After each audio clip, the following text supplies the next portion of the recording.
कंचन राज मुजफ्फरपुर।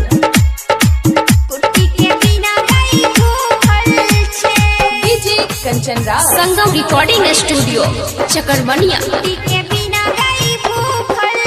हाँ मानी न बात हमर है मरे दावा, मानी न बात हमर है मरे दावा। हाँ मानी न बात हमर है मरे दावा, कोनो सतिनिया के लागल छे हावा, भेले बिहान घर में सूतल छे, पिए छे गाजा रोज जैके मुसाहरी, कुट्टी के बिना गाय भूखल छे।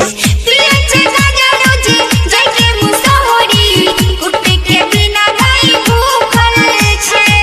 पिए छे गाजा रोज जैके मुसाहरी, कुट्टी के बिना गाय भूखल छे। माने ना बात हमर है मरे दाहवा, कौनो सतिनिया के लागल छे हावा, भेले बिहान घर में सूतल छे, पिए छे गाजा रोज जैके मुसहरी, कुट्टी के बिना गाय भूखल छे।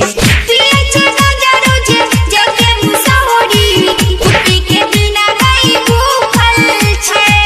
पिए छे गाजा रोज जैके मुसहरी, कुट्टी के बिना गाय भूखल छे।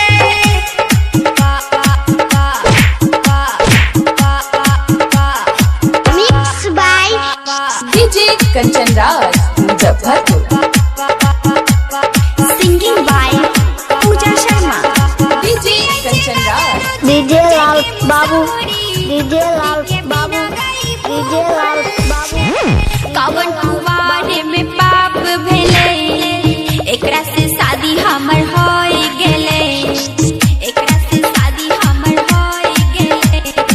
घर में काम सब धरल छे, कुंभकर्ण जेना पारल छे, कुंभकर्ण जेना पारल छे।